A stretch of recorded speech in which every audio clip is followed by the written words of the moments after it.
Clue Land? No, that's Animal Crossing. Clue. You got some. Ku Klux Land. So close to that, isn't it? The fun Are we starting the show game. yet? Hans has just come on, so I'll get him on now.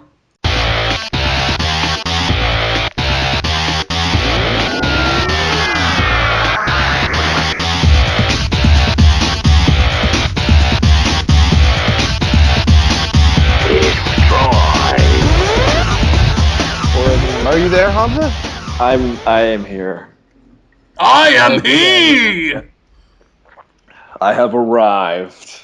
Hamza, son of Hamza! It's a good day! I've got the hearth fire doing something. Whatever they do. I'm not cut out for the medieval lifestyle, Jonathan. You aren't? Cut me some slack. I thought you'd be great in the medieval lifestyle. I would love to be a medieval baron in a stone house that's better than the other houses because I'm the baron. Eating a turkey leg, going, bring me more seasoned boar! I'd essentially be Brian Blessed. I was just thinking that. Yeah. I would be him. We were going to do, actually, when I had pretensions of being a performer on the stage, we used to do comedy. It was awful. But we had one idea. We were just going to have the curtains closed and then open them up. I'd be on stage, fat as I am, with a beard, a full Christmas dinner laid out, like a massive Christmas dinner laid out. My fellow comedian Leo would be sat at the other end of the table. He'd just turn to the audience and say, we have Brian Blessed for Christmas dinner. And then I would go, get me more turkey! I'd laugh for about a straight minute, the curtains would go down. Total waste of a Christmas dinner. That would be it. Fucking no one. Failures. I would be incredibly impressed with that. Ladies idea... Oh, hi, yeah. Ladies and gentlemen, I'll talk over you. Fuck you. This is my show. I love you. Ladies and gentlemen, welcome to Podtoid.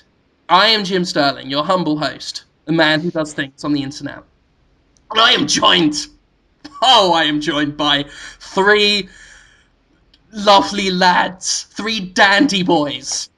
They go by the name of Conrad Zimmerman. Hello. Hamza Aziz. Yo, what up? And, oh fuck me, I never thought I would see the day. Jonathan Holmes, ladies and gentlemen. I'm here. Hi, everyone. Yes, I said that as if we had a live studio audience. And I expected everyone to start clapping and applauding. Woo! Yes! I'm very surprised at this formal introduction we're doing this week. This is like a real show. This week I am Conan O'Brien. But instead of a massive head, it is all fat belly. Conan is not young. He's 49 or something. Yeah, he's getting up there. Yeah, face of a baby. Yeah, I know, and huge, strong legs and hands. I reckon shoulders. It's not Conan O'Brien. You know, in Total Recall, where that man had a mutant thing growing out of his stomach. Guato, yeah. I reckon it's the other way round with Conan O'Brien. It's a big baby with the real Conan O'Brien in his chest, this shriveled 80-year-old man. That's what I am 100% certain is going on. The fetus of Dorian Gray. Yes. The penis of Dorian Gray? Interesting. Jonathan! You disgusting, dirty little bastard. How dare you? Wow. I said fetus, a beautiful start to life that totally deserves all of the rights every other human being has. Oh, yeah, I should point out that as of today, Podtoid is firmly pro-life. I had an epiphany the other day, because I've always been not pro-choice, very pro-abortion. It's the abortion part that specifically amazes and interests me. So I wouldn't say I'm pro-choice. I have always been pro-abortion, but my lifelong bigotry and intolerance of fetuses was changed when last night I was cornered in a dark alley by a mugger and a fetus saved my life. And that changed my worldview. It was after the Elton John concert.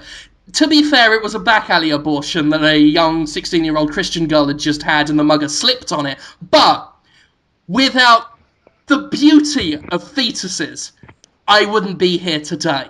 Or I'd be sans the $10 I had in my pocket. So I owe that fetus everything. So, pro-life, do not suck them out in little bits and pieces with a vacuum cleaner. No matter. Oh my God! I'm saying don't do it, no matter how funny it is. Don't do it. But wasn't the fetus, an aborted fetus, what saved your life? It weren't for abortions, and abortions saved your life, then abortions did. I'm pro-life. Let's move away from this abortion topic. I'm pro-life now, Jonathan. Logic no longer applies. So, let me just say that I am all for fetuses because an aborted one saved my life. Last night a fetus saved my life! That was a fun song I wrote in honour of that. That's Elton John again, isn't it? I am Elton John. You are. You are now Elton John. I like lying sometimes, even if I know it's... Large glasses, British, questionable sexuality. I see it. Mm-hmm. It's all as true as you want it to be. It is all true. Well, I was hoping he would name me his heir last night. I spent the whole concert waiting for him to just like stop playing and go, "Oh, now tonight isn't just about me. Jim Sterling, come up to the stage!" And then I'd get up there and he'd go, "Now I've been in this game a long, long time. I'm fed up with it. I'm gonna jack it all in and go watch cartoons." Elton John sounds like a British William Dafoe. He does. Yeah. Now, Jim, you're gonna be the next Elton John. He just turns into Willem. Yeah, and then he turns slowly. to the audience, bows, and says, "This is the last time you'll see me from now on. Play away, Jim," or should I say, Elton John. And from then on, I'd be Elton John, and no one would question it. All right. Didn't happen. I think he realised that I was embarrassed because I felt like I was dominating. That's what it was. I felt just by being there, I was upstaging him, and he could sense that I was feeling a bit rough about that. So I'm glad that he thought about my feelings like that. He was thinking about you the entire time. Because the songs are just kind of come to him naturally at this point. How could he not? About him, but you, instead of Rocket you're Man, new. sung Jim Sterling. Did he do Rocket Man at this rock and roll show? He did all the hits. Oh. I saw Elton. Oh, cool. In case people aren't caught up with that bit, went to see Elton John last night. First time he'd been to Jackson in like 13 years. One of the few times living here has had an advantage because even though he would do somewhere like London with more regularity, the chances of me getting tickets to a show in London are next to impossible. Versus the demand of getting tickets to Elton John there? Yeah. Pretty low, I'd imagine, yeah. Actually, it was almost packed out. The thing about Mississippi is if you're gay, they would rather you have no basic human rights, but you can still get on stage like a sock puppet for them, and they'll love it. It's But you said it wasn't quite sold out. It would have been sold out in London for sure, right? And the tickets would have been like 10 times the price. So it was great to see him. I would never have imagined I'd seen Elton John live. Man was fantastic, of course. Brilliant stuff. Doesn't skip a beat. He had laryngitis and sounded amazing. Wow. You're just having an amazing week, Jim. You got to see Elton John. Yeah. A fetus saved your life, and you're going to the Escapist event this weekend. That I am. Got a tooth pulled. I got a tooth pulled. It's been an exciting week. Borderlands. Well, and that was like yesterday. Yeah. So you got a tooth pulled and then went and saw Elton John? Yeah. Who needs Novocaine? Borderlands 2 in between. Yeah. Damn right. Awesome, needs Novocaine. Yeah, I don't know what to tackle first. There's a lot I'd love to chat about this week. Where do I start? I'll wrap up Elton John. I'd love to wrap up Elton John in a giant tortilla. Elton burrito. I don't know what that was. Anyway, the fun thing, fantastic performance, great night. During the last song, he went and did the encore. And we all know what the encore's going to be. It's going to be your song. Oh, I figured it would be a Candle in the Wind. It's a little bit funny. He did Candle in the Wind. He did Candle in the Wind. But that was part way through. Which Candle in the Wind did he do? The original, not the Diana one. I've never heard that. Being British, you hear the Diana version of Candle in the Wind in Britain like every Tuesday. But I've never heard the original one. So it was quite cool to hear the original context, the Marilyn Monroe version. I almost said the Marilyn Manson one, which would have been amazing. So anyway, during your song, that is when the Mississippi audience, 2 people in it, decided to have a fight. Fist fight? It was. You'd think they'd have broken that out for Saturday Night's All Right for fighting. Well, I think he was wise. He started the evening with Saturday Night's All Right for Fighting, and they weren't drunk enough yet. So he blindsided them, probably disappointed a few of them. But, so your song's playing, and there'd been this thing brewing, just like 2 rows ahead, slightly diagonally to me, for a while, people getting in people's faces. And then just suddenly, halfway through, you'll see, you can tell everybody, and just kaboom! The chairs just kind of spread like Moses parting the sea, and people were on the floor, and weirdness. And it was over as quick as it had started, but I just looked at it and just said, Mississippi. Because that's what it was. That's the Deep South, a fight breaking out during an Elton John concert. Your song. It was bad enough. They were selling homemade peanut brittle directly outside the concert hall area. That is the most amazing image ever. If Elton John had seen that, he'd have been furious. Who the fuck's selling peanut brittle? Or he would have bought some amazing peanut brittle. It didn't look amazing.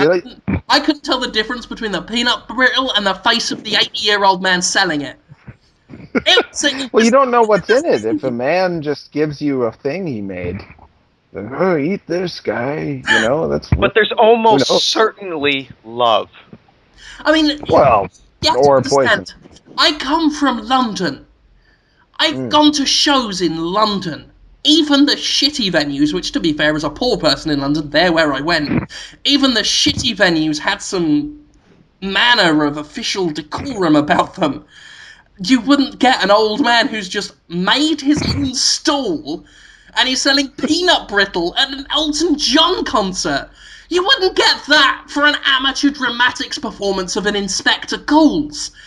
Yet here we are, Elton John, one of the biggest superstars in the world, in Jackson's, I'm presuming, biggest arena they've got, the Jackson Coliseum, which had 2 barns outside of it with livestock written in massive words.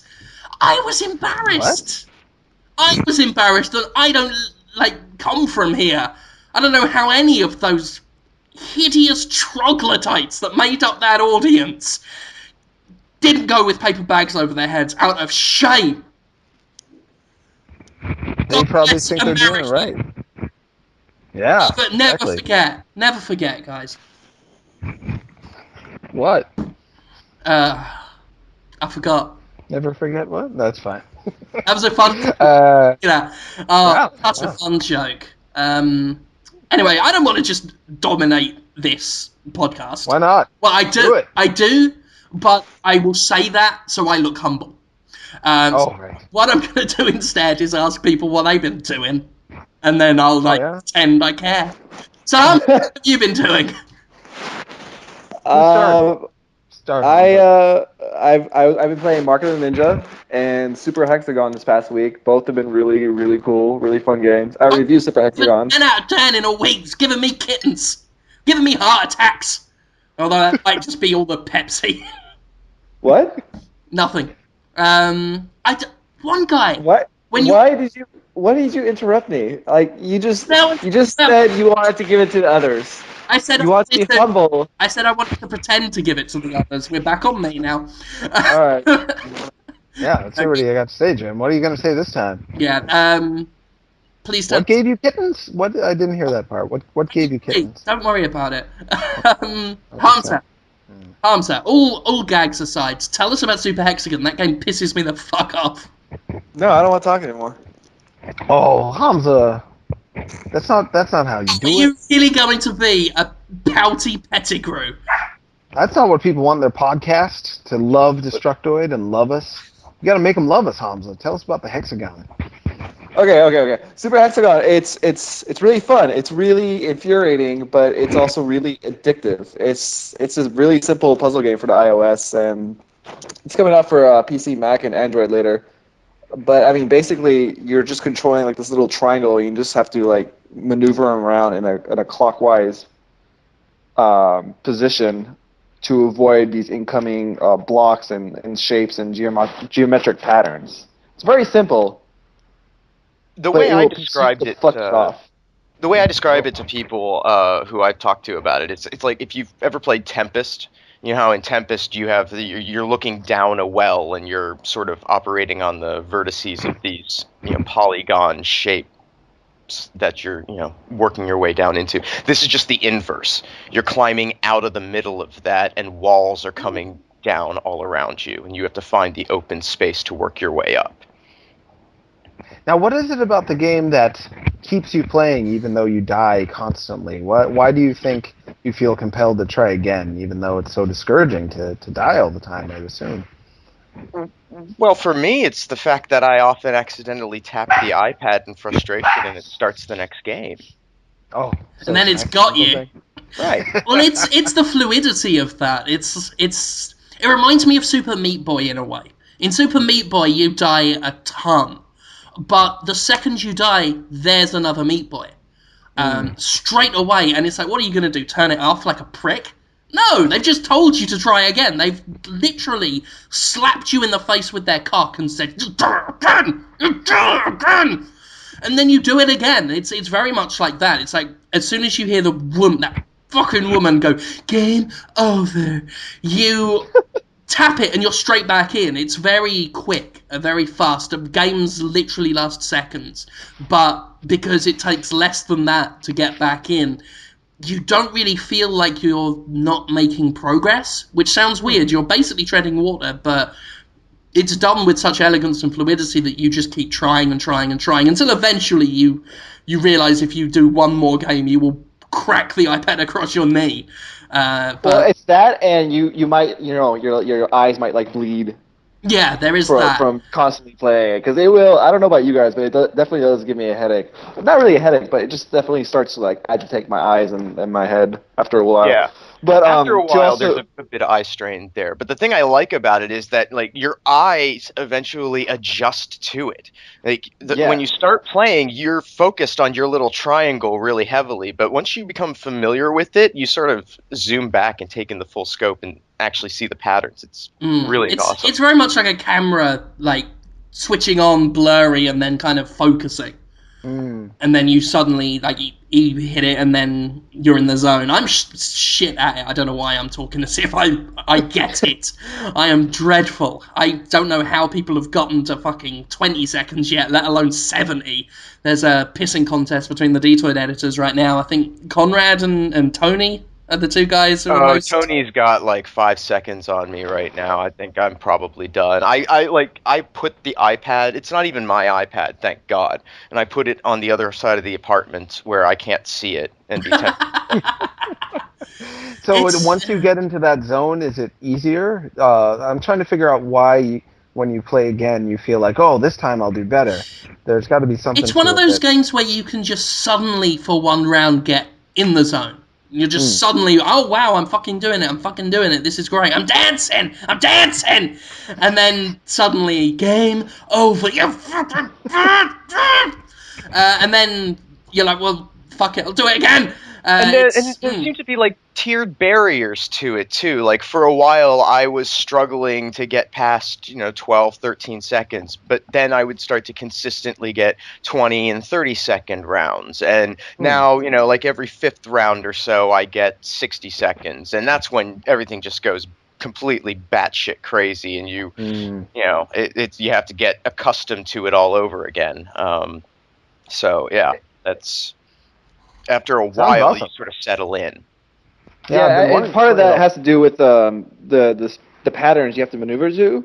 They're repeated throughout the levels. They're randomly generated how they approach you.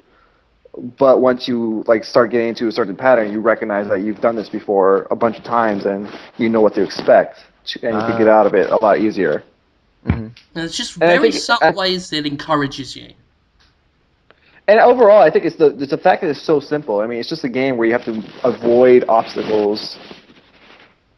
Is what makes, at least for me, makes me keep coming back, because it should be really simple. It should be really easy. There's no reason I should be getting less than a minute here. But I mean, time and time again, I will fuck up, and it just makes me motivated to keep trying and trying. Huh? Yeah. Well, that's like pretty much my favorite kind of game. So that sounds fantastic. Yeah. Hamza, you still sound all scratchy. And I hate to. Like an ocean. Really? Yeah. It's like every time you talk, actually, it's as if like you've got Gandalf-style beard rubbing against the microphone. That is. How do I sound now? That's better now. Yeah. Okay. Did it. That's really weird. Huh. Just do what you're doing now all night. Never stop. All night long. I'm getting a note. Something about something. Well, that sounds good. What else are you guys playing? Conrad, what have you been up to, me old mucker? Oh, let's see. Well, I've been playing Fractured Soul for review, which I think it's out today. Well, I got that downloaded today. Yeah. 3DS eShop, is that right? Yeah, it's on the eShop. I'm gonna review it, but it's interesting. And the dual screen. It's a dual screeny type. Yeah, it's a dual screen game. It's a platformer, and you each screen represents a different dimension, and you have the ability to hop between the two. So you're looking at the same stage in each window, but platforms will exist in some dimensions that don't exist in the other, or ladders, or grapply hangy things, or enemies, or there are these barrier things that exist in both, and you have to sort of shoot them within half a second of each other so that they'll be destroyed. And then, of course, there's forced scrolling levels because it's a platformer. And, all of the typical 2D platforming tropes are there, but with this added layer of now you having to manage 2 levels at once, and then it's broken up into 4 worlds, each adding a different elemental effect to one of the dimensions. So, I mean, it's fascinating. Huh. Sounds like you don't hate it. I don't hate it. It's good. Hard. It's hard. I mean, I previewed it back at GDC. Oh, I remember that. Yeah. And I mean, I liked it then, and I'm still pushing through some of the levels. I got sort of a smattering of the levels in the preview, and now I'm experiencing the whole thing, and yeah, I mean, I don't hate it. When you say elemental effects, do you mean like earth and water? Yeah, like the second set of stages you encounter like this, the upper stage is like a water stage in a platform game. So you jump higher, but you also move more slowly. Ah, Mega Man 2 style. All right. And so, if you swap to the lower screen where everything is always baseline normal, you can move faster. And so they play with that a bit, especially in the forced scrolling stage where, you've got this thing pressing upon you, and it'll totally gain on you if you're in the upper window where it's water. And then, down on the bottom one, you can actually gain some ground. So you have to sort of negotiate between the two. Huh, and then there's interesting. Deadly lasers everywhere. Oh, good. It's my favorite kind of lasers. Yep. Wasn't it a bummer when you found out that some lasers weren't deadly? They just, point? That was so sad when I first discovered that as a kid. I thought they all would just kill a man. You have a very dark view of technology. Well, I mean, let's face it, the amount of time technology has fucked him over, he must feel like it's out to get him at all times. Well, yeah, it's bad. Holmes, given your luck with technology, I wouldn't be surprised if someone did give you a harmless laser pointer and you managed to cut off and cauterize someone's arm with it. Well, I grew up watching shows, Star Trek, all the computers turn bad, and Terminators, and all the lasers blow a guy's brains right out. Those days, I was so shocked. Your mic's pretty bad. Yeah, I'm getting bad scratches from you now when you talk. Scratches from me? Like scratchy, scrunchy, yeah. Like your cables rubbing up against your microphone. Am I scrunching now, guys? No. I'm going to lean forward all This is night. what we're talking about with you and tech. Yeah, it's bad for me. Terrible stuff. Yeah. I wouldn't mind if all the computers just turned off, you know. But then how do we do Podtoid? I would have to come to your house and do it. We can tape record it. Tapes, analog, you know. Do it on an old How will we distribute that? Via tape. Just throw it out the window. We do with every Podtoid we do. Just record it. We'll start a roving band of bandits, mercenaries, if you will. We'll get 3 cars and fashion them together into one major mega car. I would like to be the Lord Humongous of this group and say, just walk away. Didn't we just do this joke? We did. It's a callback. He catches on quick, that one! Oh, my dog's getting Jonathan, tough. Jonathan, Yes. I need your help. Well, what can I do for you, Jim? I need a monster to clobber that there Kirby! You need a monster to clobber that dear Kirby? I don't think I made myself clear, boy! I need a monster to clobber that there Kirby! That, like, Kirby, Nintendo's Kirby? Kirby, that's the one you should know? Oh, mama, that there Kirby! Did you not watch the cartoon, Jonathan Holmes? I've seen it before. That's the voice of DDD, or is that... Yeah, that's right. DDD. That Kirby really be chewing my foreskin, boy! I don't mind fucking telling you! I make him swear because it's big and clever. Did you get the Kirby collection? In the mail? Yep. Awesome. It's got 3 episodes of the show on there, I heard. Yeah, that's why I did that thing just then. Yeah, I'm holding it now. It's got a soundtrack. It's got a book. I don't even like Kirby that much, but I'm buying that thing. That's a pretty nice collection. I'm going to pretend you didn't say the bit about not liking him that much. It's all right. It's pretty good. You're a dead man. No, whatever, Holmes. You were wrong. You were wrong. About what? Kirby is the best. Kirby is the only thing saving the Wii right now. It's the only thing saving the world. I don't dislike Kirby in any way, but it's not. Came into as like the last minute Wii. No, I wouldn't say savior because it is on the way out, but he was like the last minute champion of the Wii. There was 2 games. They were both good. Yeah, and this and suddenly. Yeah, but I mean, I can't process you not liking Kirby as much as me.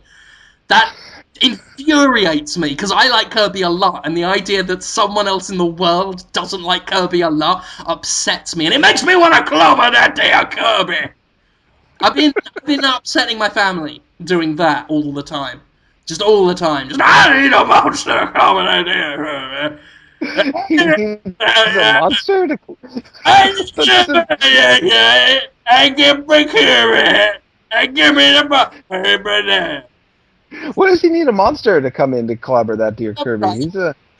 Because that dear Kirby be running around, probably eating all his Creole, whatever that is, and he needs a monster to clobber it, and he orders monsters from Nightmare Incorporated, and a man says, I will give you a monster, and he'll go, again.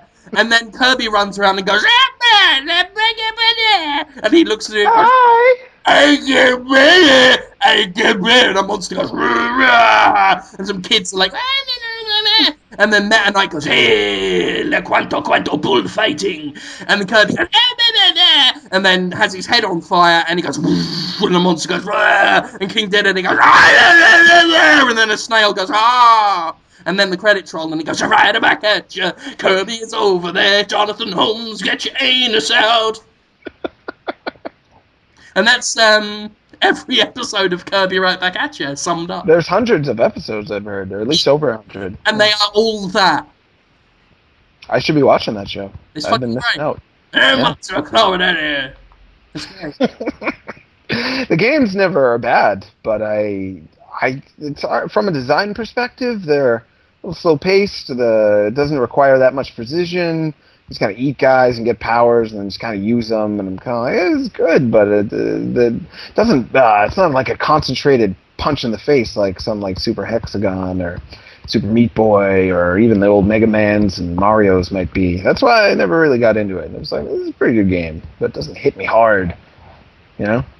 But I heard the challenge levels on the collection, which are all new challenge levels based on the Return to Dreamland engine. I've heard they are very fast-paced and packed with design ideas. They're pretty tough. I mean, when I say tough, I mean, you know, it's easy to get through them, but they ramp it up to where there's stricter time limits and stuff. You got to collect. Usually, just one power-up per level or something. Yeah, it's one power-up that you use to get through an entire. Excuse me. Used to get through an entire level, and the level sort of based around the properties of whatever power-up it is. And they're pretty cool. It's got the little alien guy from Return to Dreamland, and at the end of every area, you do one of those side-scrolling races with him, like in Gourmet Race. Sounds fun. It's pretty good. Except it's not as fun as Gourmet Race. No, Gourmet Race is par excellence. But yeah, I mean, it's good. It's better than the Mario collection. Well, that's not saying I heard that was very disappointing. I never actually got around to getting that one. I heard very disappointing things. But, you know, it's got 6 good games. Really good games. Technically, it's like way more than that, because, I mean, Kirby Superstar has, like, 10 games in it. Kirby Superstar has that, but then I think I always preferred the Ultra version of that. So on the DS? Yeah. Yeah, that was really good. Yeah. Especially they added a whole nother one to the DS version. I don't know if it's in the Wii version, but there's a whole game dedicated to playing as Meta Knight. I don't think that's in the I don't think it is. It's yeah. It's just the SNES one. You know, it's cool to have it. I'd have preferred a few more unique, interesting ones, like some of the Game Boy era type stuff. And some of the weird spin-offy ones, like the pinball and the golf one. What was the one on Super Nintendo? Dream Course, where it was like, the golf one. Yeah, Dream Course and Air Ride. You know, these are games that I'm not angry that they left them off, but I'd have loved to have seen them because the main games are the main games. You know, we've seen them. I'd have preferred to have seen that thing. I don't know why I suddenly forgot how to talk for that sentence. That was good. That was upsetting. That was really upsetting for me. Don't be upset. I was terrified. But the thing I love the most, actually, it's only a little part of the collection, but the interactive timeline they have is fantastic. It's got a lot of information in it, just about like American history. Yeah, it's a bit of world history as well, and some of it. Good.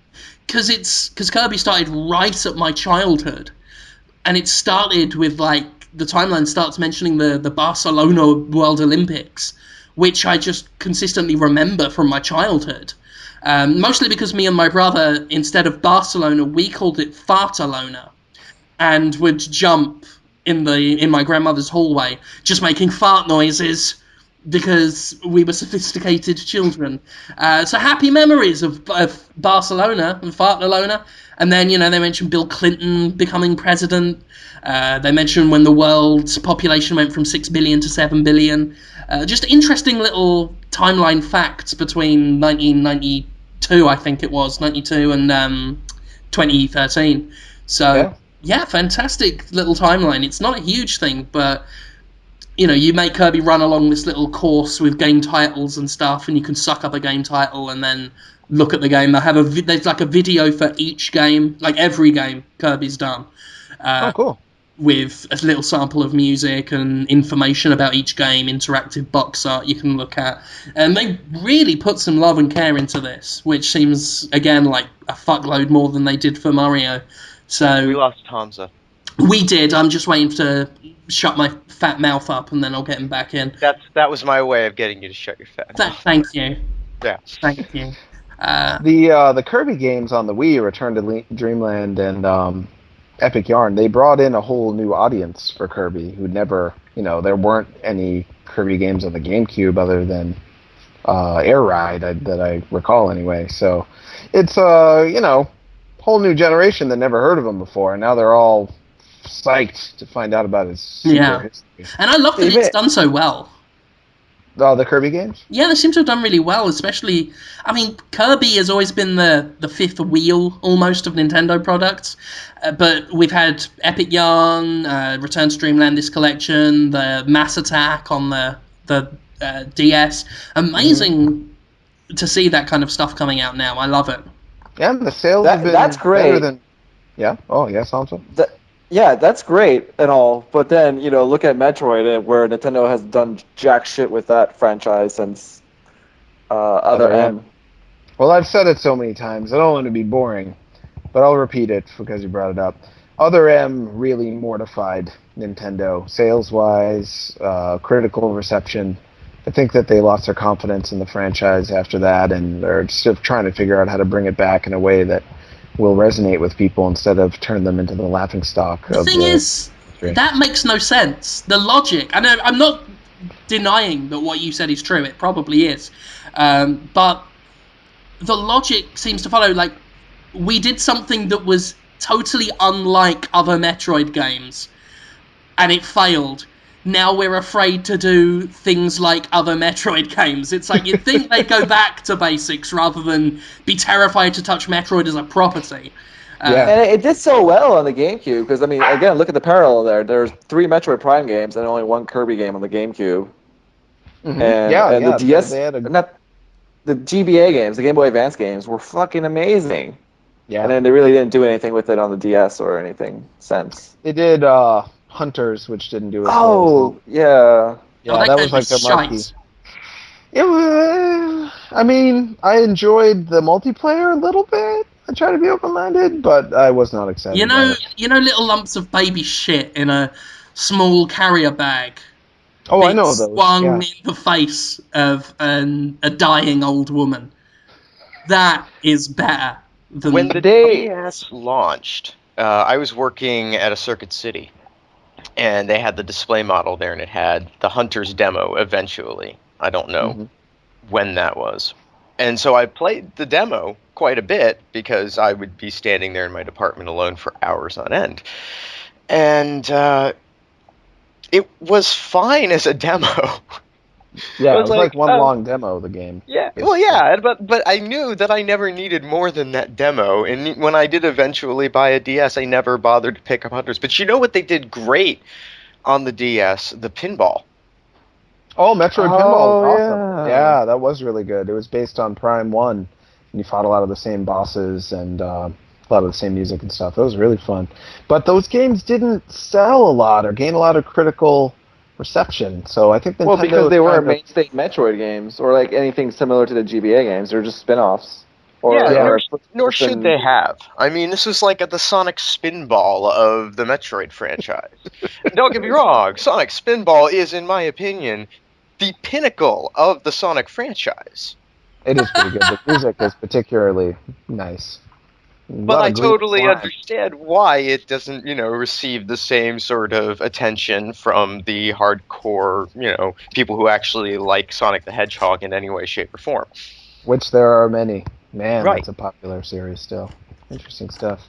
It is at least nice to see that Nintendo hasn't totally abandoned Metroid, because they are including a Metroid theme park or whatever in Nintendo Land. Yeah, which is really fun. I can't wait for someone to ask Reggie why Nintendo's not supporting Metroid, and he just goes, well, what do you want? It's in Nintendo Land. What more could a hardcore gamer want? I'm seeing him tomorrow. I have to take a bus in like 8 hours. Yeah. You and Reggie bussing around America. I would watch that on the History. Are you interviewing him? No, I don't think so. But there's like a round table, at a table, and we'll be looking at him, and he will talk. And I might get to ask him a question. I'm bringing a video camera, and actually, they only let me in. There's me and Dale were going to go, but Dale couldn't go. So I don't have anyone to shoot video, but I actually asked the guy who runs Go Nintendo to shoot the videos, and I'll shoot him some videos, and we're going to team up. Oh, that's sweet. Yeah, that's cool. Yeah, he's a super nice guy. And they're only letting him in either, so he doesn't have anyone to shoot his videos. So You know, friendship, brotherhood, teaming up. Ask Reggie if I can be his friend. I will. That's the only thing I'll ask him. I'll ignore any other question. Any other question is meaningless. I don't want to know anything else, and it stands to reason nobody else does either. I can imagine you're gonna have some really good questions for him. Yeah, I have some in my mind. I doubt I'll get to answer. I mean, actually ask them, or that he'll even bother answering them. But I'm getting to interview someone named Kit Ellis afterwards. Really? Do I know Kit Ellis, Hamza? Yeah, you do. You met him here. Whenever we would go to Golden Harris to play Nintendo games in San Francisco, he was there. He's kind of like a PR guy. Yeah, that's who they gave me for a hot interview. So I'll just... Great. That's hot, unless his role has changed, I don't know. He's a great guy to talk to, but I mean, you know, it's terms of us getting coverage like a decision-making dude. Yeah. Yeah, he's not like, you know... Yeah. Yeah, he's just going to say unique Wii U interface to any question you ask him. They got to stay on message. The Nintendo people have told me, I'd love to answer your question with an answer, but instead I have to stay on message. They get drilled in their heads exactly how to answer everything. So I'll try to have fun with that. I was going to ask him if Nintendo is the Pootie Tang of the video game industry. Oh, that fucking dog. Yeah, she's my hide some chocolate in a bit of chicken and give it to it. I'm going to keep her close from now on. My wife was making sure the dog didn't bark, but my wife conveniently left. So now I've got to handle dog and do podcast. But what do you guys think? I can't imagine why your wife wouldn't want to be present for this exercise we perform every week. Oh, well, I hide while I do this, so she doesn't have to put up with it. But, yeah, I don't know where she went. The podcast you have to hide from your wife. I love that. Podtoid is Jonathan Holmes' mistress. Oh, that'd be great. Yeah, it's like we are living in sin, Jonathan.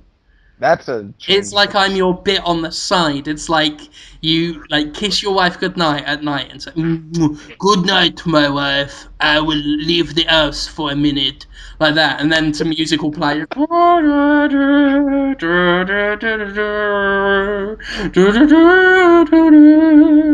And while you're like walking with your hands in your pockets of a trench coat down dark alleys with just a single light shining on it, looks really stylish. And then you say, it is my mistress. And I am there with a corset and suspender stockings on and a cigarette holder. And I go, "Oh, ma chérie, I want to look at your big dick." And you say, "Have a look at this." And you pull your penis out, right? And you say, "Have a touch of this." And I poke it with my finger. And I go, "Oh, mais oui, je le chante, la femme, Aldeban." And then you go, like they just laugh. You just,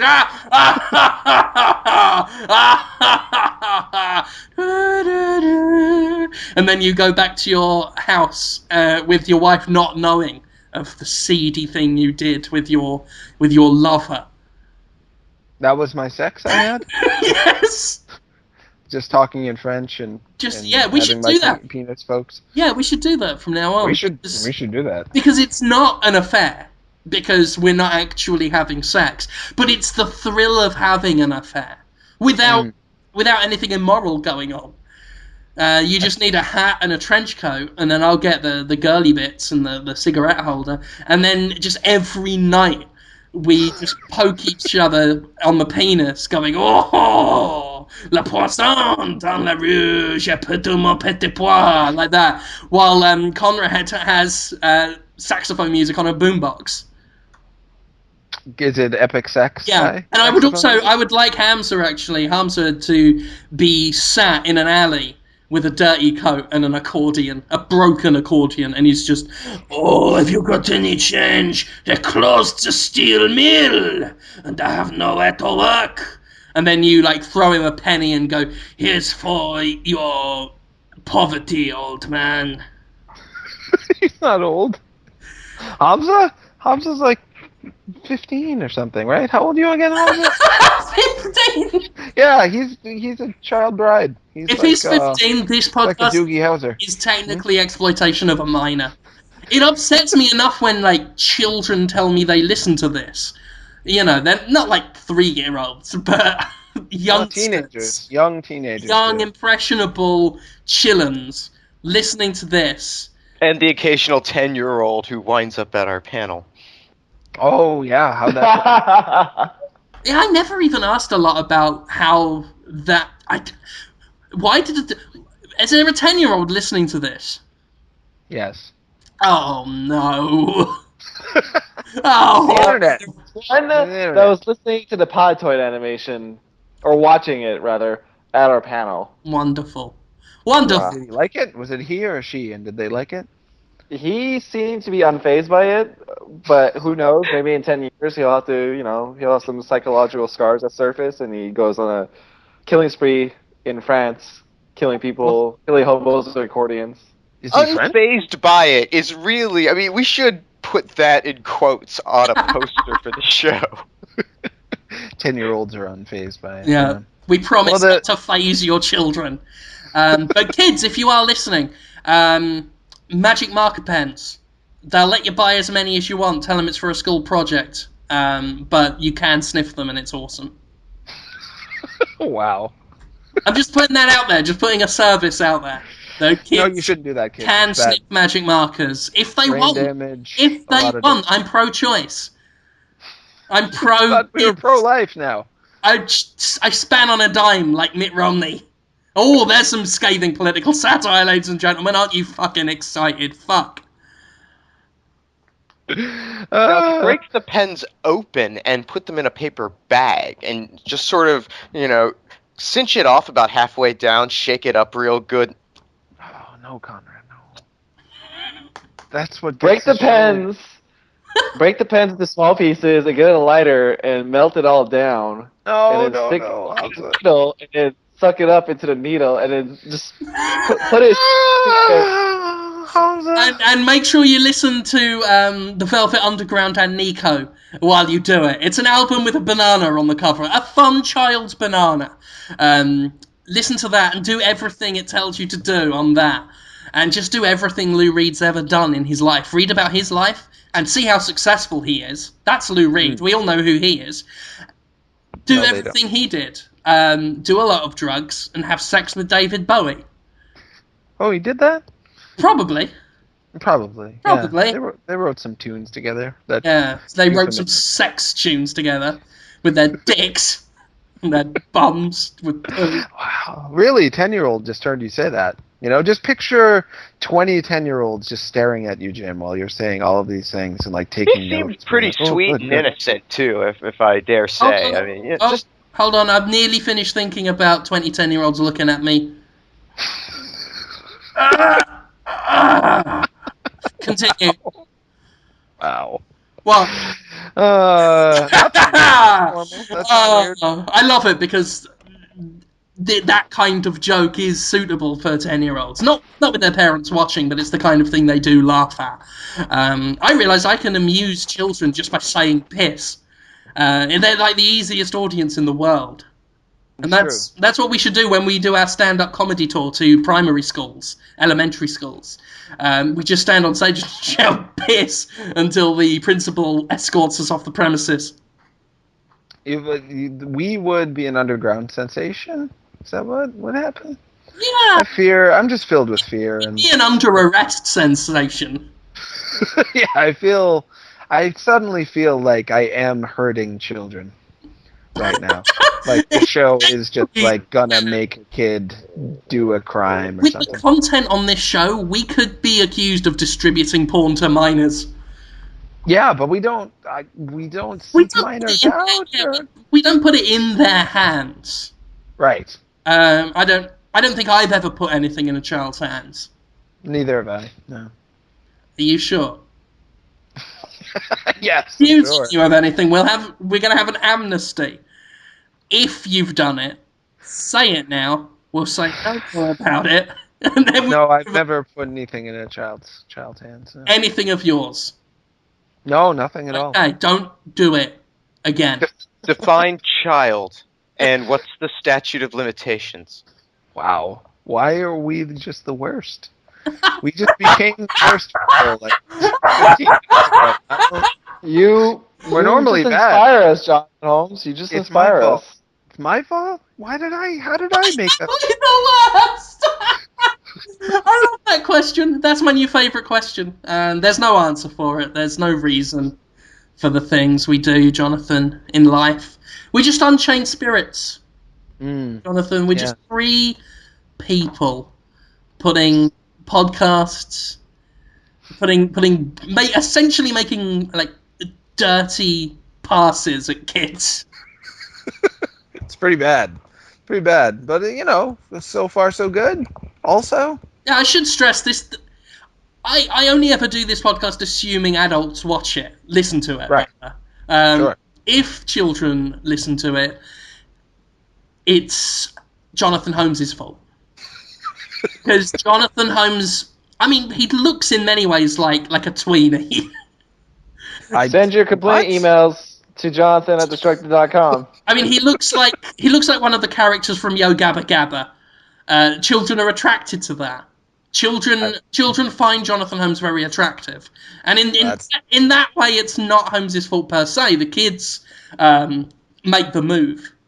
Send your Yo Gabba Gabba pervert art to Jonathan Holmes, Jonathan@destructed.com. No, you shouldn't do that. I watched Yo Gabba Gabba the other day. It's spirited. It's not. There's a lack of spirit, because what happens is the funny man comes out.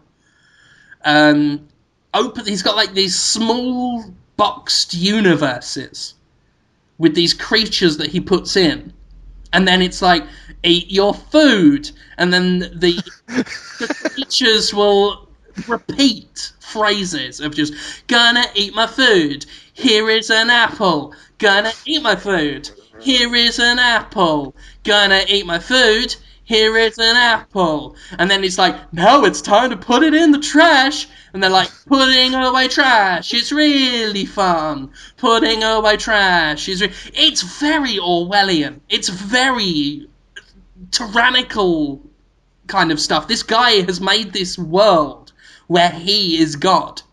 And he's got these creatures at his beck and call. He chooses when they live and when they die at the beginning and end of every episode. Carries just this he carries existence under his arm. Yeah, everything else is just white, right? And he chooses there's nothing. He has the universe. And the message seems to be, you do what the man says or there will be fucking trouble. This man has the power to make Elijah Wood appear and disappear at will. He has control over Elijah Wood. Just and Biz Marquis too, right? Doesn't he show up sometimes? Yeah, just imagine what he's going to do to you snot-nosed little 3-year-old fuck. You are fucked. So do what your parents say, or they'll get Scary Man round to put you in his box of secrets. That sounds like a new Silent Hill. That could be good. Yo Gabba Gabba Silent Hill? I would watch Silent Hill Yo Gabba Gabba. Could be good. I need to think of a better name for it than what I just said, but yeah, concept is sound. It is creepy, and if you're me or someone my age who grew up on weird kid shows that actually had ideas and were funny, like Pee-wee's Playhouse, for instance, you expect Yo Gabba Gabba to do that, but it doesn't. Like you said, it's just kind of a nightmarish, repetitive brainwashing tool for the children. Very much like this podcast. We've repeated the same stuff many times for the children to be programmed. Indeed. In fact, it is about this time. Jonathan Holmes' anus. Okay, mention that. I just had to say it, and we can carry on. I think you mentioned it before in when you reenacted an episode of Kirby Right Back at You. Oh yeah, I slipped it in. I slipped your anus in. You did, but even though it's negative space, somehow you made it go somewhere. I think it's my dream for you to fuck me with your anus. Oh, what? Somehow. I think if we had a powerful enough vacuum, maybe one of the abortion ones for when we stop all abortion and we've just got these vacuums doing nothing. If I popped one of them up your little twinkler, twisted it a bit just to get it in firm, and then turned it on and sucked it and then just yanked, So your anus pops out like a kind of long, thick tongue. And then you can stick that up my ass. Like a geoduck. Yeah, and we'll be on all fours facing away from each other, and we'll just bounce back and forth like it's a big veiny double-ender. That's the worst. Send your fan art of what Jim just said to Jonathan@Destructed.com. And I'm picturing the Kirby music happening the whole time. Oh, definitely. Kirby, that's the one you should know. The star of the show, just us doing that. That would be painful and sad. Johnny, Johnny, Johnny, will you tongue fuck me with your anus? I was going to talk about a subject before, but now my mind is just completely wiped and in pain. Yeah. That dog sounds you guys? Like throwing up. I have to keep her from barking, so as a result, I just let her chew on my body the whole time that we do the show, and she's really into it. So all I've got to do... I think Jim is really jealous of that right now. So, yeah, I mean, if I go to E3, if I just start going... like, just glob on to any bit of you and start noshing. If it keeps you from barking during the podcast, yeah. I would love to spend a whole week walking around E3 just, like, chewing on your nip. Just go... while you interview, like, Keiji Inafune or something, and I'm just...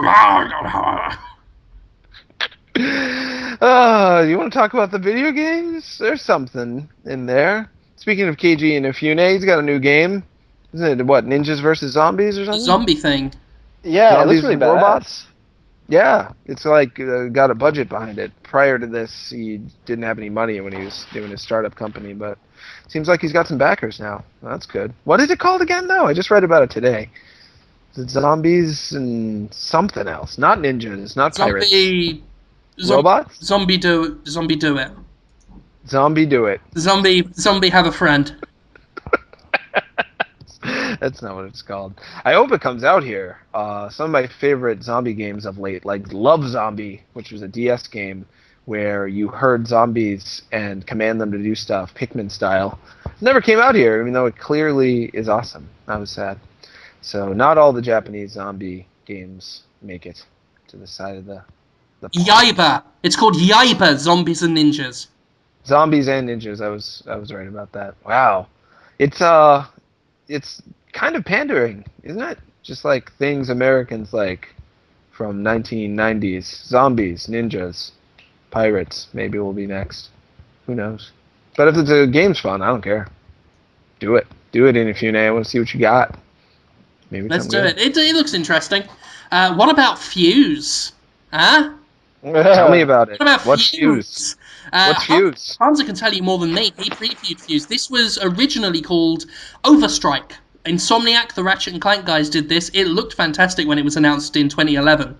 Yeah, it was 2011. Brightly coloured, cartoony. It was a shooter. It was a co-op shooter, but had a lot of sense of humour and like hyper-realistic energy to it. Looked fantastic. Hamza saw it. It's now called Fuse. And what's in that game, Hamza? Is it like it used to be in 2011? No, far from it, Jim. It's like the opposite, actually. Imagine Army of Two, or, I don't know, Gears of War, or Inversion. Inversion! Oh, that's upsetting. Okay, I wouldn't go that far, because Inversion was really a pile of shit, but Inversion is, I mean, basically imagine any typical third-person shooter. There's a heavy emphasis on four-player co-op, either with other people or with the AI.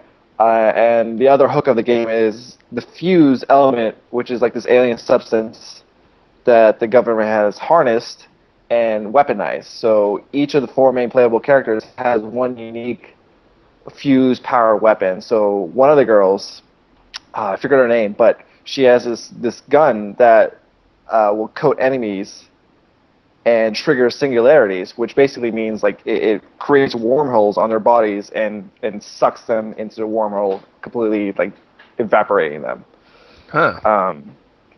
So I mean, it has a couple of cool like hooks, but I feel like they're relying too much on these hooks to differentiate itself when it really can't differentiate itself because it really feels like your average third-person shooter. You have cover fire, you have blind fire, you have the standard traditional guns you'll also get in this game. And when it was Overstrike, it felt like it was trying to do something very unique in a market where it's overrun and overflooded with all these shooters. Now Overstrike, it feels like it's just trying to play it too safe, and competing directly with all these other third-person shooters. I'm always surprised when they're like, in this game, there's a gun. When you shoot the guy, first his head falls off, and then his arms blow up. And they're like, but he's still dead, just like if I shot him with a bullet. And they're like, oh, no, but this is different because there's a wormhole that opens up, and then a demon eats him. And then, but the effect is still the same. I shot a man, and then a man died. Jonathan, you just invented the demon wormhole gun. And that, I'm sorry, I would be excited by that. If you just shot wormholes at walls and ceilings and floors, and demons just came out, grabbed people and bit them to pieces, and then got sucked back in the wormhole and it had gone.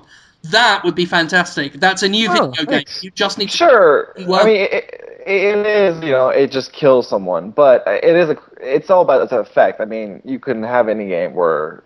I mean, every game has guns and bullets and all this shit that the guy could steal. At least with this, there's flair to killing the enemies. Flares is neat, but, I like it when the guns, like a shotgun is very different from a handgun. It's different than a Uzi in terms of when and how you use it. And sniper rifles, some of my favorites. Just, you get what I'm saying there, Hamza. Right, Hamza? Hamza? No, not really. That's all right, Hamza. Let's move on. He's making a play on flair. It was, yeah. In the words of Peter Falk, yes, you're very smart. Now shut up. That was a Columbo callback? Wow. You are demographic. Yeah, me and Conrad got that one. Fred Savage, Princess Bride, little, dork. You'd be surprised how many people in their 20s have never heard of that movie. That's Princess Bride. We now live in a world where no one remembers Shanghai Noon. Think of that. Actually, have they seen Shanghai Nights at least? On a slightly related note, we were talking the other day, myself and Alex, Wild Wild West. That film. Wild Wild West. Wild Wild West. Wicked Wicked Wild Wild. No one remembers that film now. Giant fucking spider. When it's brought up, yeah, it's pretty cool. Some of us will remember, Will Smith, giant fucking spider, etc. But back in the day, that film was everywhere. Tie-ins, televised trailers, round the clock. We all saw the big metal spider, Wiki Wiki Wild Wild. That was a thing for a while, the Wiki Wiki Wild Wild. South Park did a whole episode where a big running Wild Wild West joke was going on. And it just made me remember, just think how old we're getting, how close to death we all are. That once Wild Wild West was one of the most significant films of the moment. And now, you could go to anyone younger than us and say, Wiki Wiki Wow Wow, and they'll look at you and go, what? Get the fuck out of my school. I was very embarrassed when that happened. Oh yeah, when it comes on, they're like, and they see it as an old movie. When it comes on, they're like, what's this old movie? What's this classic movie? Wild Wild West. Wild Wild West. Now, classic. It's an obscure classic. Just like the TV series it was based upon. Oh yeah, well that's actually old. And actually a forgotten classic by and large. Yeah. And they revived it, and history fucking repeats itself. I wonder if they'll remake Wild Wild West. Oh, they will! Except now that you brought it up. Except now they'll be edgy. They'll be edgy in Hollywood and just call it Wild West. so that we know it's darker and grittier like Fuse. That's another thing. That I think has stopped. Back in the 90s especially, cartoon series based on films, whether the film was appropriate for children or not. Like, that was the thing. Never-Ending Story had one. Conan. There was Conan the Adventurer, I think they called it. Conan the Back to the Future had a cartoon. Back to the Future had a cartoon. I remember that one because when they showed Princess Diana's funeral live on every fucking TV channel, which was boring, BBC Two had the Back to the Future cartoon on. So some good came out of Diana's death. There was a Teen Wolf cartoon too, and there was a crossover. I remember the Teen Wolf cartoon. Wow. And it crossed over with the Back to the Future cartoon, so Michael J. Fox hung out with Michael J. Fox in a different art style. It was awesome. There was... and now there's a Teen Wolf series right now. There's a new one. Yeah, I've heard it's good. It's kind of alright. There's a lot of hunks. There's beaten up monsters like a Snake Man. I haven't found MTV to really do drama well since Dead at 21. Oh, I forgot about that show. Everybody forgot about Dead at 21. The writers forgot about Dead at 21. Do you remember the Toxic Crusaders? That is true. Oh, I remember the Toxic Crusaders. I've actually been rewatching Troma films. Oh, yeah? Because Alex goes to lessons, like marketing lessons at some college or other, and I'm on my own Monday nights doing fuck all, and after I've had my third wank I've got nothing else to do, so I put on Troma film now. I watched Citizen Toxie. That's the fourth one, right? Toxic 4, which I love just because of the Sergeant Kabuki Man and Lemmy. You feel awful watching them, though. You feel like the worst human alive watching a Troma film, because they're not funny. Hulk Hogan! They're just... Hulk Hogan had a cartoon. Hulk Hogan? Fuck, he did, didn't he? Oh, sure. Yeah, he had a cartoon. Little Shop of Horrors had one. It was just called... that's Super Dave Osborne. Oh, he had one, too. Yeah. Did you know there was going to be an Aliens one? I think I did know that, but tell me more about it. Yeah, it was cancelled. There's only, like, scant evidence of an intro and some merchandise they had, like a shirt and a lunchbox and stuff. I forget what it was. I think it was going to be called Operation Aliens, and they were going to tie it into the Kenner toys. So I can imagine you'd have, like, Bull Alien and Scorpion Alien and all that shit. But, yeah, never made it out of the initial marketing phase. There was that, and Swamp Thing. Was another cartoon. He had a cartoon. Attack of the Killer Tomatoes had one. Oh, I watched that. Yeah. Sean Astin. Attack of the Killer Tomatoes. Oh, it was fucking oh, man. Pretty much all the Disney... No, actually not back then. No, that's more of a nowadays thing. I'm imagining that Aliens cartoon in my head, and it's kind of awesome. It would be awesome in a terrible way. It would be awesome. Like, I could see the corporation sending out aliens to go and take out this ragtag batch of miners that have discovered this, horrible experiment that they're under, and they're trying to get... Oh, man, no, stop thinking about it. No, get it out. Evolution had one. Who the fuck remembers Evolution? Oh, the David Duchovny. Sounds familiar. Yeah, I think David Duchovny was in it, and it was basically Men in Black, I believe. Orlando, there was a Orlando, not Orlando Bloom. Yeah, Orlando Jones. Yeah, Sanchez was in that. And Men in Black, of course, had a cartoon as well. There was. That wasn't that bad. There was a what? I remember that too. Yeah, he was a teenager, and it was super futuristic, and it was weird. I also believe that was around the time they debuted, I forget what the Extreme Ghostbusters, I think they were, or New Ghostbusters, where they had a new generation of Ghostbusters. That was the day that my childhood died. One was in a wheelchair, one was a goth girl. Yeah, the goth girl, I remember. Oh, yeah. Oh, memory lane. Oh, you boys, you take me right there, boys. I enjoy it. Thanks for the trot down the lane. Have you? Sorry, why don't you do that forever? Why isn't Jonathan Holt the character and that be your normal guy? I don't know. I can't explain it. Conan, the adventurer. He must undo the curse of Livingstone cast upon his family by the cruel wizard Rathamon. So people gave a real shit back then. It's not like today. No one cares anymore in cartoons. You can live or die, and it doesn't matter. Back then, it was Livingstone, and family, and Rathamon! Oh yeah, his family wasn't dead in that version, because they didn't want death. They didn't so want it was like death. stone. Livingstone, you cast a family, and Rathamon, you bastard! Did you guys ever see Inhumanoids? And that's the last I'll talk of cartoons, because we've been talking about them for a while. Have you seen that, Jim? I don't know. You've got to watch it. Oh my God, Jim! It's like you made that show.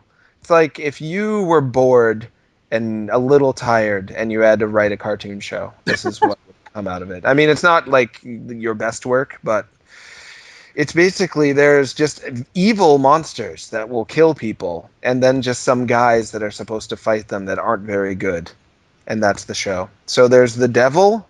There's a swamp thing, and then there's this giant, cackling zombie dinosaur man named Decompose, who's like, decompose, decompose. Hold on a minute. Coming back to you? Was the Swamp Thing guy called Tendril?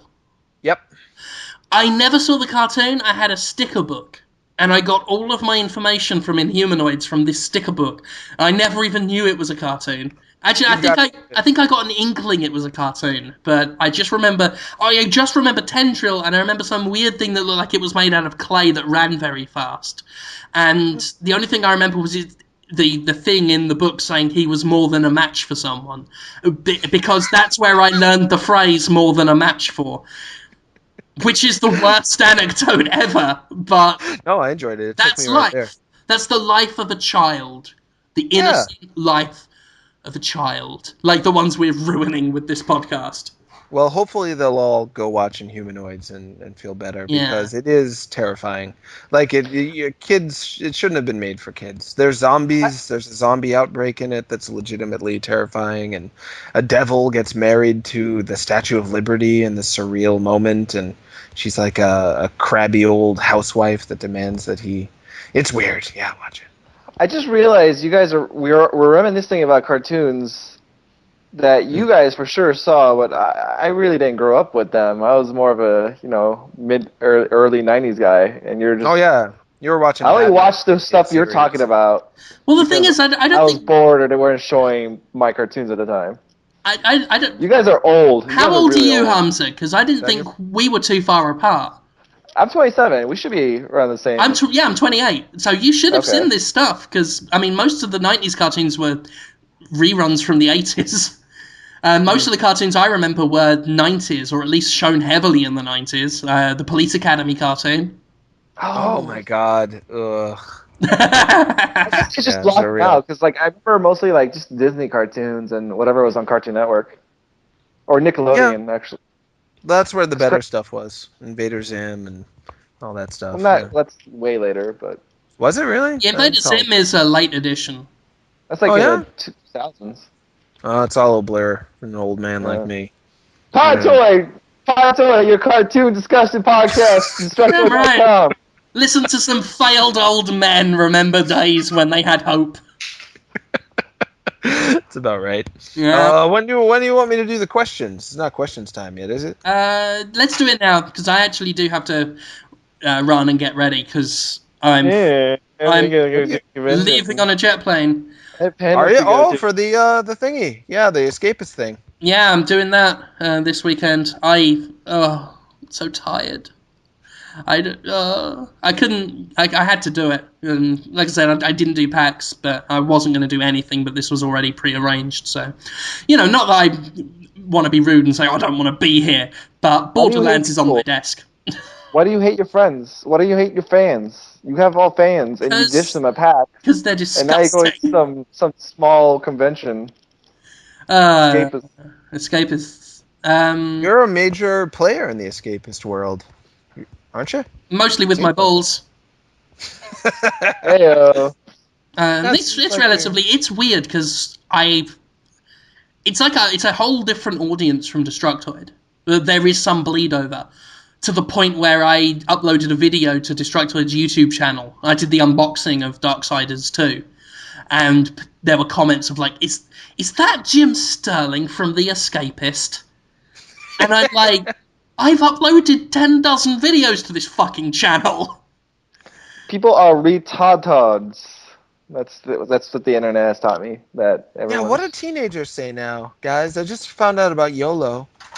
I'm writing Teenage Pokemon. I gotta write that teenage dialogue, so I'm gonna write YOLO in there. Did I tell you guys I got recognized by someone the other day? Oh no, really? No. Yeah. Were they teenage? I would probably say late teenage, maybe early 20s. He was Asian, had a lot of piercings and tattoos. Wow. He was standing in line behind me at the subway.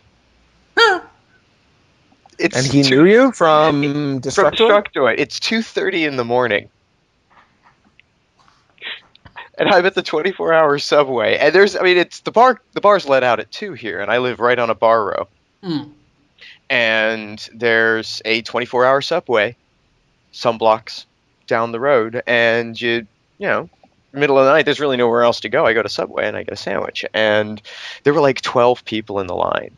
And dudes just slinging sandwiches. It was absolutely astounding. And then I get up to the front, and I'm just trying to pay and get the fuck out of there. And the guy's like, "Hey, aren't you?" And I'm like, "Yeah, I am. Thanks. I gotta go." Whoa. And I'm out. I felt like really bad as I leave. I was like, wow, I hope that dude didn't feel like I was blowing him off. He might have felt like you were too good for him. And I do. His name is Vinny. Oh. And Asian I know Vinny, this. I know this because the guy who works the late night, he knows my name from repeated visits, and apparently Vinny's a regular too. Why do you hate your fans, Conrad? Why do you hate your fans? I don't. It's just strange to. It's just kind of odd. The whole thing is a little odd. Like, when it happens at a gaming show, I kind of understand. Like, that makes sense to me that someone would recognize me in that context. But for somebody to just recognize me on the street... You're pretty recognizable. You got a signature look. That's true. That it is a thing. Yeah, you look great. Yeah. Well, next time you'll see Vinny, and I'm sure there will be a next time. Oh, yeah, I'm sure. I can pass the message through the Subway guy. Yeah, you'll have time to make it up to Vinny and show him that you love him. Love him right back. So it'll be good. I got some questions in. You want me to start with the questions? Let's do it. This is actually a question I meant to ask myself, but I didn't get to it. And I can never pronounce this lovely man's name. We're so close on Twitter. His niece calls me Monkey Man. I know him well. I know what his niece calls me. But I can never say his name right because he's from Europe. Stajin Kraligen? Oh, I tried. He asks, what's with these developers giving up on single player, huh? I like single player games. I don't want them to go. And then emoticon of mouth going down and to the left because not happy. We were talking about that with Insomniac's new game. And didn't Insomniac today just say that they're only making multiplayer games as well? They think every game is more fun to play with your friends. But online, not local multiplayer, because God forbid you spend time with your friends in the same room. Yeah, it seems to be the thing with AAA development now. It's you can't just have a single player game. Even if there's a story, it's got to have multiplayer or co-op in it, and yeah, whatever. I think that's why Darksiders 2 might not have sold as well. I honestly think that... I think it's horse's ass. I think the whole multiplayer thing is horse's ass. I think it's a myth. Because, games like Skyrim are still doing fine. Heavy Rain was a success. L.A. Noire did very well. I think it's horse's ass, Jonathan. Horse's ass. Well, I don't think multiplayer has helped games like... I don't think it improved Bioshock 2 sales. I don't think... that fucking Shadowrun or Shadowgate, whatever it was fucking called, that was multiplayer, that would have been the biggest game of the year instead of a fucking failure if it had, if multiplayer was all you needed to be a success. Dark Sector, we'd still be talking about today if all you needed was multiplayer to be a success. It's horse's ass. It's horse's bunkum ass. That's the Krull game, right? Dark Sector? Dark Sector. It's actually not a bad game, and the multiplayer was interesting, but wasn't enough to make it any more than a joke title people bring up when they talk about dark and gritty stuff. Yeah, that was one of the many dark games. Yeah, what were you going to say, Hamza? It was actually a game where in the developer diary they said the words dark and gritty when describing it without a trace of irony. Yeah, because that was back in like 2007 before people knew that was a joke. Yeah, but Hamza, you were going to say, you've got insight, Hamza. What's your insight, Hamza? Well, I was going to say, I do like how, I mean, Fuse is, they want 4-player co-op experience here, but if you're playing by yourself, there's 3 other, the 3 other characters are with you as AI-controlled characters, and at any time in the single-player experience, you can hot swap to a different character and take advantage of their weapons. And it's like a seamless. They call it leap, so you're literally leaping from character to character as you please, and the progress continues in the single player experience. So I do like that at least. But it remains to be seen how well the AI itself really is. But yeah, I mean, there's that consideration at least. So Jim and everyone, do you think that multiplayer doesn't help games sell all that much? That's what you're saying, right? I think it depends on the game. I think too many developers think it doesn't matter. Like, you can put these same homogeneous feature sets into any game, and it's like a magic formula that unlocks profit. Which, again, I think is horse's arse, Jonathan. It's horse's winking at anus. Look at Spec Ops. That just came out, and the developers were like, "Yeah, we didn't want to do multiplayer. It was mandated from 2K." And I mean, everyone that's talking about that game talks about the single player. They're not talking about the multiplayer. Yeah. Unless you're this powerhouse established company, like say Activision or EA with Battlefield and Call of Duty, who already have these killer multiplayer setups, you're not going to succeed. Well, I've always said BioShock. This. Oh, go ahead. Oh, no, excuse me. I've always said this. Like, once you've captured the flag in Halo, you're set. You've got your game. A lot of these players of Call of Duty, Halo, Battlefield, they get dedicated to a game. They get really good at it, and they're not really interested in more. I mean, how many rounds of team deathmatch do you want to play? And you can see this evidence. There are games like Overlord. The first one had multiplayer. No one played it. People demand multiplayer online and things. They're bringing out Streets of Rage on XBLA. Better have multiplayer. Who's playing it? Fuck all. Well, okay, at least in that game, at least that makes sense. I mean, the original games were co-op. But it's true of shooters as well. Like Fear, Wolfenstein. Very, very sparsely populated. The Transformers games that High Moon did, like they have multiplayer. There's a bit of it's quite a good multiplayer, but there's not a huge amount of people playing. I mean, even the ones from the major companies, they don't live that long either. I mean, you look at Dead Space 2's multiplayer, which didn't hold out for very long in terms of having a base of people playing it. Red Dead Redemption is one of the most successful multiplayer games, that they've had in a long time, and that one really managed to make something compelling and carry it out. But even those guys can be hit and miss. Yeah, and these are the publishers that want people to still buy games brand new a year later. But if your game hinges on fucking co-op, why would you want to buy a game brand new a year later when no fucker's going to be around to play with you? It just it makes little sense to me. There are some games where I see it. I've got nothing against co-op. I've got nothing against online multiplayer. There are games that do it very, very well. But if it's something like Fear especially, where it's a game I'm playing more specifically to be scared on my own. It's supposed to be a claustrophobic atmospheric shooter, but Fear 3, co-op in it, ruined the experience, really. It just became weird. In defense of Fear, I just picked up Fear 3 in the last Steam sale, and I bought a copy for my best friend from high school, and here's the reason. He is a sissy. And so, while I may never be scared by being involved in another game, co-op, he's going to be, and I'm going to listen to it. So there are benefits. You just have to find the guy who's actually going to be frightened. But yeah, I mean, this is why I thank whatever is out there for PC gaming, because at least you've got a lot of developers who do quality shit and aren't so terrified of losing money that they will glob onto any kind of trope they can find. I don't think we'd have something like Amnesia anywhere but PC at the moment, and it's sad that we can't have that.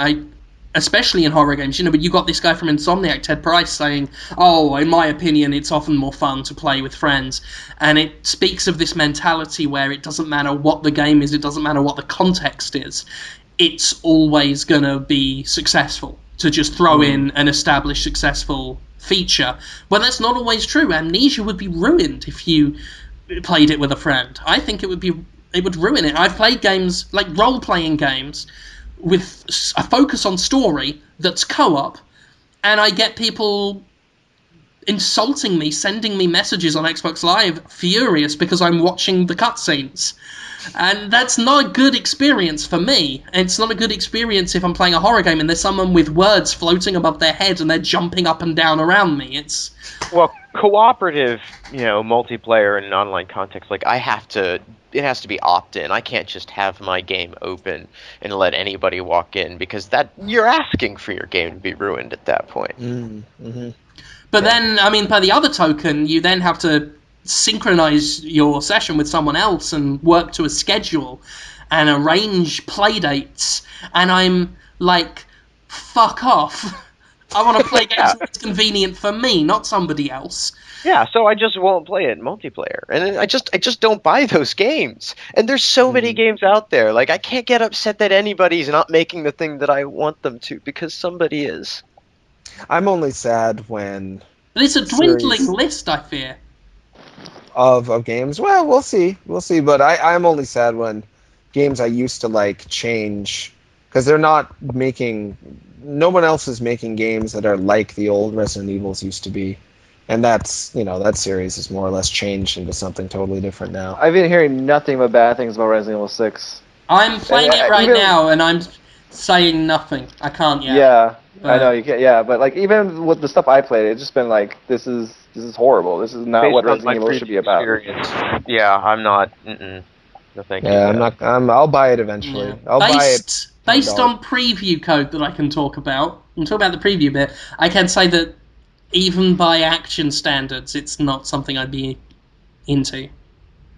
Well, from what I played, they didn't go far enough into anything interesting in terms of an action game. They still held on to some of the old Resident Evil, but not enough of it to make it feel like Resident Evil. It's just kind of a watered-down mess, worst of both worlds sort of a deal. I think that's the problem with a lot of games right now, is the guys with their hands on the purses are so terrified of alienating anyone that they make these half steps towards everything until you've just got this gelatinous grey sludge that isn't anything. It's neither one thing nor the other, and it lacks identity. And again, I think that's what happened with the aesthetic of Fuse. It tried to look like everything, and what happens when you mix all the colours in a paint pot together? You just get this muck. Yeah, you don't get a rainbow, you get brown. Yeah. I'm interested, speaking of this whole multiplayer stuff, Watch Dogs, the game Ubisoft revealed at E3 that everyone was crazy about, it's going to have multiplayer in the sense that there's going to be an iOS version of the game. And iOS players, or console players, can let iOS players opt into their world, and a person on the iOS, the iPad or whatever, he can actually kind of either assist or just fuck with the player in that, like, he could switch the traffic signals, he could scout around, kind of all around the map and all that stuff. And I kind of like that vision of multiplayer. I mean, that's probably never going to be mainstream enough, at least not this. No, that could be. That's a unique idea, and that's something. Yeah, that's hats off for that. Like, I've got no problem with multiplayer or co-op if you can justify it with a good reason. Just saying, oh well, it's fun. It's fun to play with friends. No matter what you're doing, it's co-op, guys. It's like, no. Tell me why this is essential to what you're doing. If it's just there to be there, no, you've not justified it. I'm not impressed. But the Watch Dogs, like, that's tied in with the theme of the game, the whole hacking thing. It's in keeping with the universe, and it adds a totally fresh dimension to to the proceedings. It's similar to like something like Demon Souls, where you could invade someone else's world as a phantom and fuck them up. I love that kind of stuff. Just this stuff that adds this dynamic, living, breathing atmosphere to your game. Just co-op, just a guy stood next to you, there to be there. That does nothing for me. Yeah. And if you're gonna have to shoehorn that stuff in, at least make it an option. Like Dead Space 3, at least you could still play it by yourself and enjoy the core experience. Yeah, absolutely. I'm with you. No, we did it. That was a good question. And if we still gave prizes on this podcast, we would totally give that guy a prize. Yeah, we don't though. No, we stopped that with Anthony Birch. For some reason in there, I was thinking about the fact that in Iraq, the slur for gay people is puppies. Did you know that? What does that have to do with anything? I'm not sure, but it is pretty interesting that they use a word for like a cute, lovable, harmless animal, and they'll say like, "You puppies are ruining our world. I'll kill you, puppies."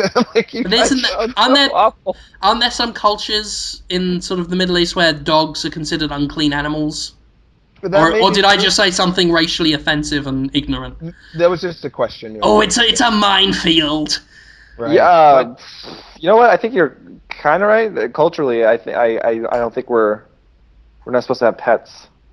I mean, just wasn't there that thing where those soldiers were throwing dogs at prisoners?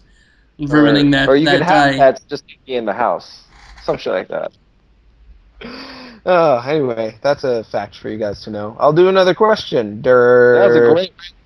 Thanks, puppy. What's wrong with... Yeah, call me puppy, dog. There'll be more homophobia facts next week. One source for homophobia facts. Lewis Gibb asks, video games, yes or no?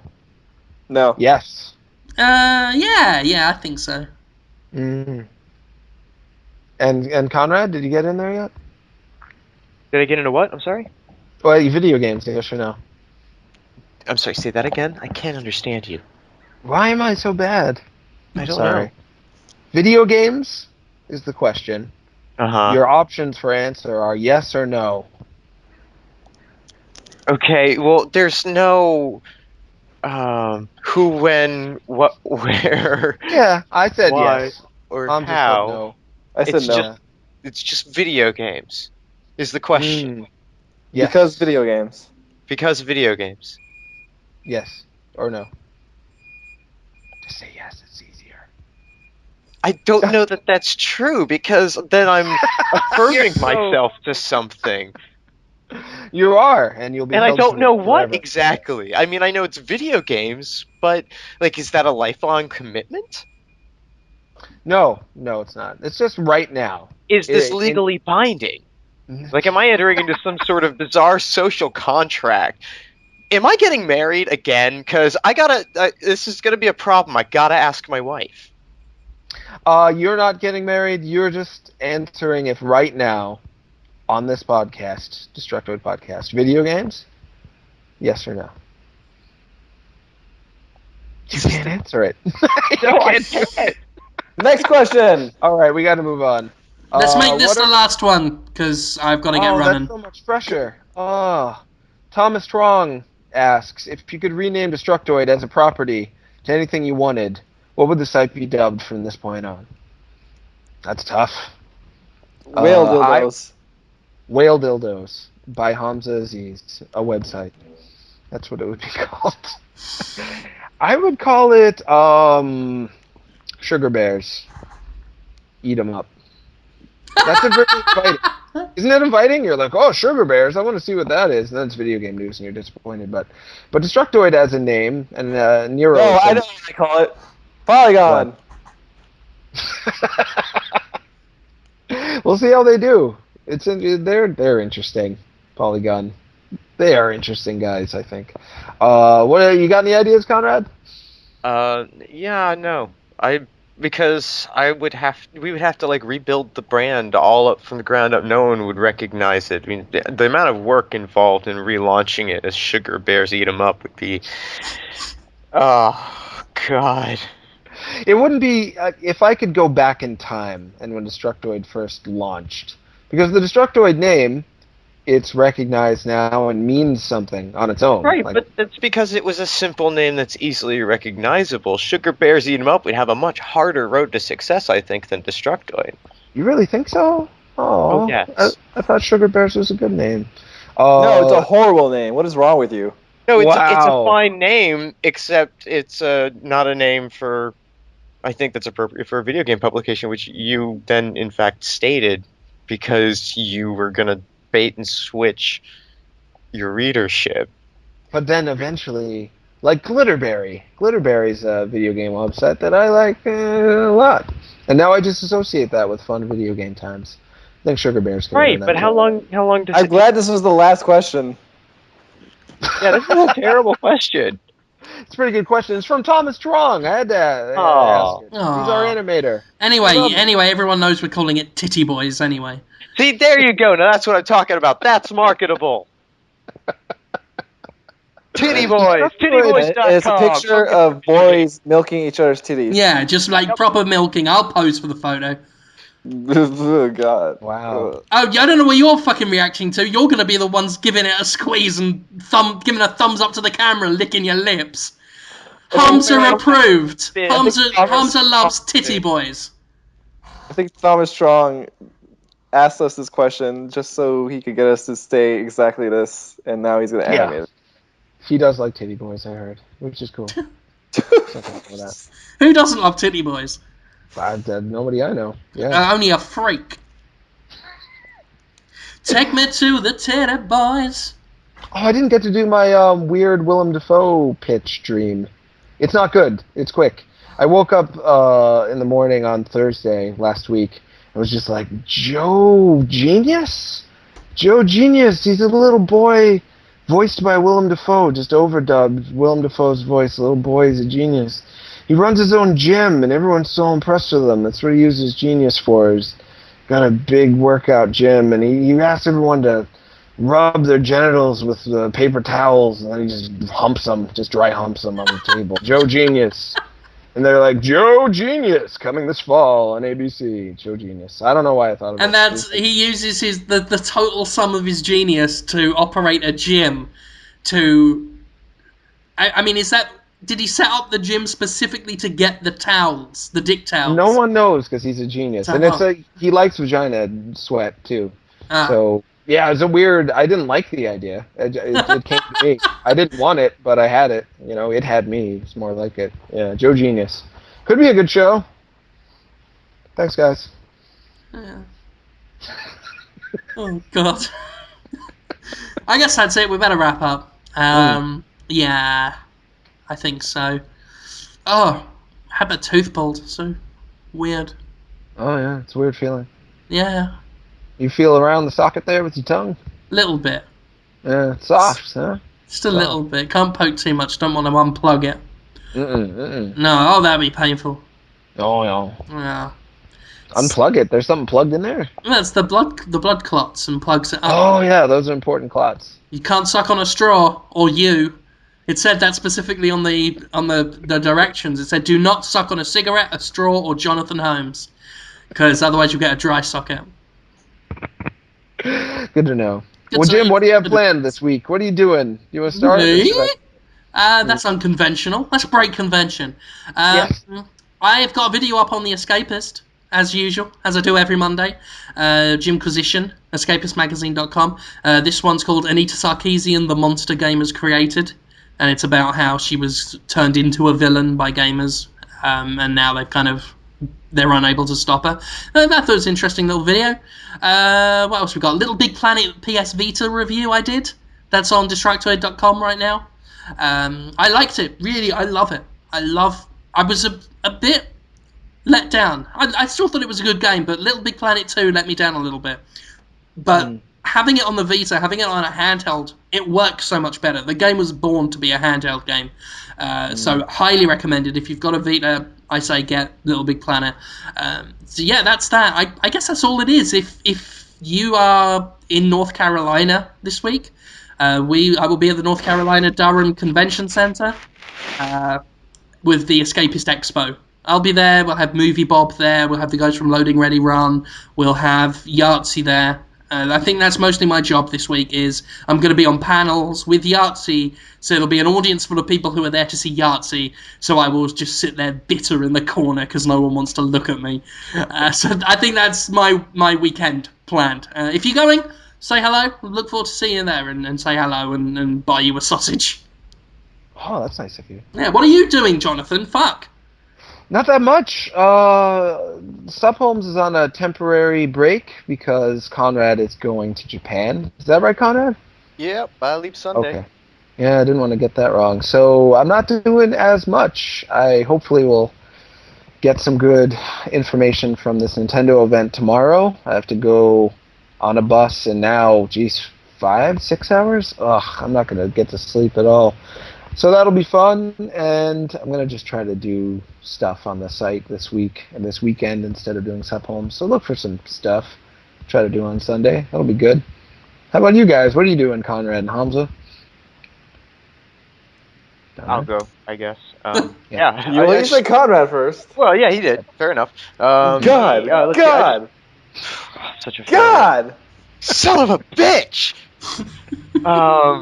I just put up a video yesterday looking at the Steam Big Picture mode, which I think is super cool. I'm really, really into that, and so that just sort of goes over the features. So that's like something I put up recently. I'm going to Tokyo next week for Tokyo Game Show, so expect a whole bunch of stuff coming out of that.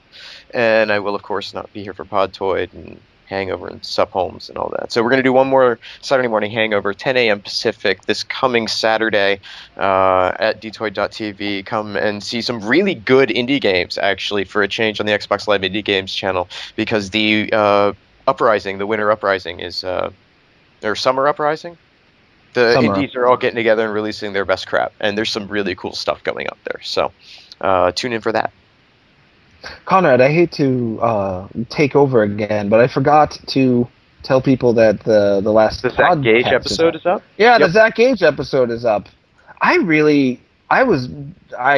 know. I hate to play favorites, but after that episode ended with Zach Gage, who developed Spell Tower and also Bit Pilot, which is a lot like Super Hexagon, actually, in terms of gameplay thinking, in terms of design. Zach Gage's game, it's on the iPhone. I thought that episode was so great. I felt so great afterwards. Was it good, Conrad, or is it just me? I thought it was good. No, I thought it was a really interesting episode. I mean, it's the video. I had a video mishap, and so it's like kind of a weird aspect ratio unlike every other episode we've done. But other than that, the episode was really good. Like podcast form, that should be a good episode for people to get some comedy. He was funny. He had some really interesting life experiences. He went to China and went to museums and saw people who put dead fish in doorways as art form. So everyone just smelled like fish. That was the art. And that inspired some of his game design ideas. He's done all this weird installation art, too. Interesting stuff. I don't know. I thought it was a great episode. So download it on iTunes. Subhomes, episode, 20... It's the top one. 27 or 28. Whatever's the highest number. Yeah. And you, Hamza? What about you, Hamza?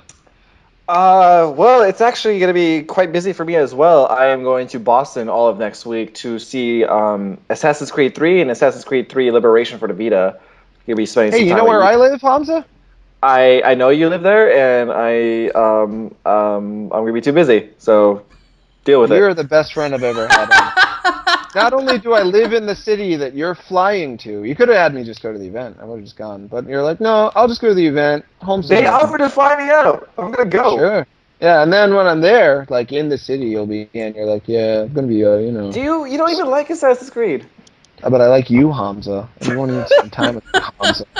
Jeez. I'll hit you up to see if we can hang out. Maybe. That's what all the cool girls always say to me, and then they're always out with the hot guys playing Assassin's Creed 3. Yeah. I'm shutting up. That's something I noticed at PAX. The line for Assassin's Creed 3 was like 50-50 men and women. Yeah, chicks dig. They love that shit. What? I said they love that shit. They do, man. They do. So if you have any questions, hit me up on Twitter @CTZ. Yes, I will always fucking plug my Twitter on this podcast. And additionally, go check out sharkrobot.com/Destructoid. It's our new merch store. We have a bunch of brand new, never before seen designs on the store, and we're gonna have more coming in the coming months. But go place your pre-orders and cover your disgusting bodies with our merchandise. There's some fucking great stuff. The Metal Gear one is beautiful. Yeah. We got a Metal Gear X shirt and a Kirby shirt, which is Kirby, and he is done as stylized as a little bee. And there's some cool stuff, and we got more stuff coming. And I'm excited about that because they have some proper fat man size shirts as well, which you don't often get on good shirts. So I am happy about that. Yeah, I'm working with some really cool artists. Really, really happy with what we have coming out. Like, there's gonna be some really cool, like, just like video game spoof stuff, and then I have some plans for some really cool designs that focus on Destructoid and Mr. Destructoid and the whole persona and character. I forgot to mention this in the post that went up about the whole store, but also if you buy over $60 worth of shirts, so that's like 3 shirts, shipping is free. Oh, so that's cool. a thing. Good to know, man.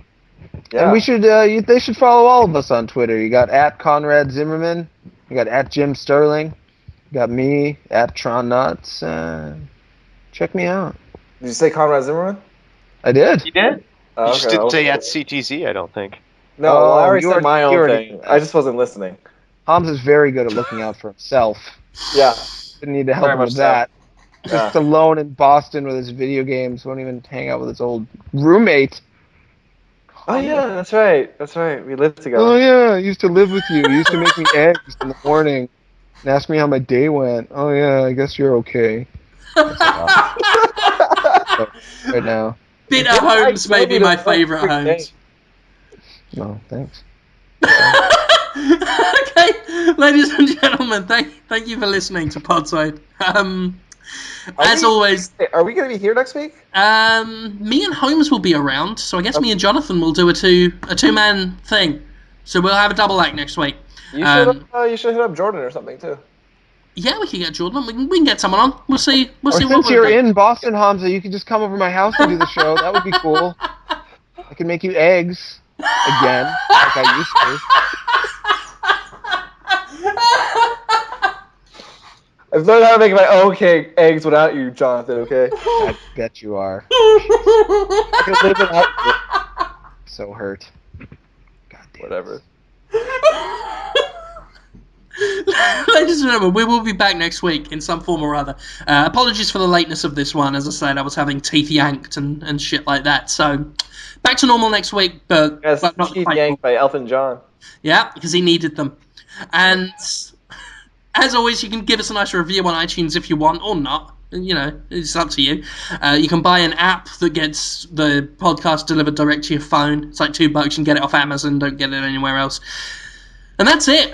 You can catch us all out on Destructoid.com if you want, and we will see you next week. Goodbye. I won't. Yeah. Because I hate you guys. Yeah. Yeah. Yeah. You're a good man.